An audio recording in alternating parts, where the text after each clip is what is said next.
What is that line that shows up in the prayer for generosity? To give and not to count the cost. That's it. So it's sort of like saying, I want to take care of my family, bring them on a vacation. I want them to be educated well. I want them to wear nice clothes and we have good food. And I agree to all of that. I would want that for myself. But I would want them also to think, what can I put aside systematically, regularly, to help somebody else get to where I am? People were generous to help me. Now it's my turn to help others. That, I think, is important.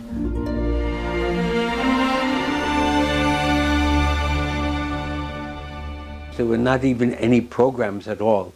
Individuals gave for individual students in need at the request of a Jesuit, but there was no program. Approximately late 1960s, Father Jose A. Cruz, who was the president of the university, asked Father Tom Steinbugler to put together an office of admission and aid.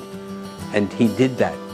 And one of the things he did right away was begin to talk to friends about scholarships for students who were in need.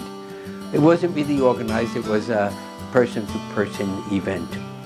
That really covered for many years, but it was only in the late 1980s that we began to think of asking scholars to begin to help. And so with the Office of Alumni and Office of Admission and Aid, we put together a thing called Scholars for Scholars Scholarship Program. And the whole idea there was that former scholars would give some money to help present scholars. So we did that out of the office for a while.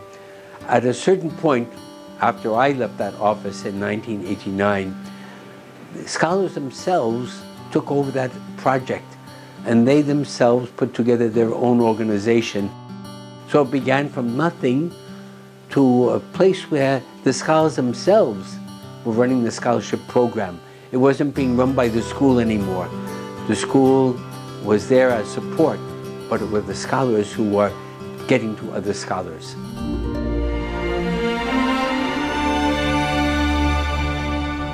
In general, merong dalawang klaseng scholarship, yung tinatawag nating scholarship award at saka yung scholarship endowment. Si scholarship award, kapag binigay yun, yun yung ginagamit para sa 4 na taon. Yung endowment naman, kapag binigay, ang nangyayari is yung interest niya, yun ang ginagamit para pang-aral sa 4 na taon. So, the endowment is a larger amount. So for example, if tuition is, let's say, 250,000 a year, an award would be about 1 million, whereas an endowment would probably be 4 million because the interest is used, no? For the tuition of the scholar. So an endowment, you could say, is something for the long term, while the scholarship award is for the short term.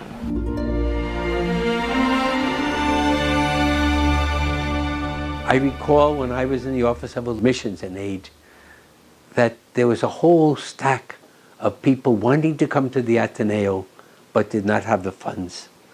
They were good, they had the brains, they had the talent, they were accepted, but they couldn't come because they had no money. And that was a thick pile. I was in the Ateneo Junior Summer Seminar, and at the end of that summer seminar, I was given a 50% scholarship. So I was happy. When I got to college, when I was applying for college, UP was still cheaper than the 50%.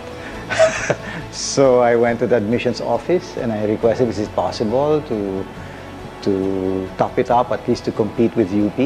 And Father Samson, who was then the admissions officer, said sure. And that's how I got to the Ateneo. I would have gone to UP actually. And I'm so happy that I was given this scholarship, because otherwise, I don't know, maybe in an alternate universe, I will not be here.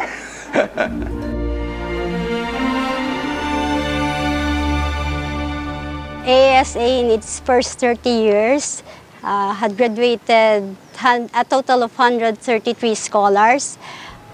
We can divide it into 3 decades. The first 10 years graduated 32 scholars. The second decade gave us 37 scholars. And the last decade, we have 64 scholars. Plus, included in this are 6 endowments.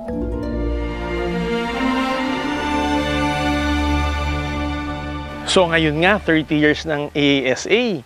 Moving forward, syempre gusto pa natin ng another 30 years, another 30 years. Okay, so in other words, we hope that AASA will continue to grow and evolve. At present, we are about 17, 18 in terms of warm bodies. Of the student population, about that fraction is on scholarship. If possible, we'd like to raise that to 20%, so that 1 out of 5 is fully endowed. So that's the goal, full scholars, 20%. I think with 1 out of 5, that's a good starting point for a more diverse student population. We're about 17, 18, so that's about 2%, but 2% is not easy. Right now, the school spends probably about 300 plus million a year, actually. And that's just about 17, 18%. So to raise that to 2% will require something of the order of 60 to 100 million more a year. So it's not easy, but of course, I mean, we're not here for the easy things. So it's a worthy goal, I think. And with the generosity of our alumni, our friends, I think it's doable. Sa mga nakikinig sa aming video, pag may tatawag sa inyo na galing AASA office o magte-text o mag-email, sana sasagutin nyo. Sana pakikinggan nyo at sana sasabihin nyo, oh sige, daanan nyo yung checking donation ko kahit na magkano lang. We give because we have also received, right? And we know that all this is gift. On your 30th, una gusto ko sabihin, saludo ko sa inyo. Thank you truly for this spirit of magis and cura personalis. I think you know that magis is driven by a love, a greater love, and that love spills over to the care of every person, cura personalis. And so, saludo ako sa inyo kasi you embody what Ignatius Loyola wants to see in all of us, wants to impart to the world through the gift of an Ateneo education. So maraming salamat. So alumni scholars themselves have to be the main source to take care of Ateneo scholars at the present. We haven't done it the Ateneo way in a sense of excellence and magis. We haven't done it. But I think we're on the way, and that's why I'm looking forward to a time when the great number of scholars are supported by former scholars. Wouldn't that be wonderful? I think that would be great.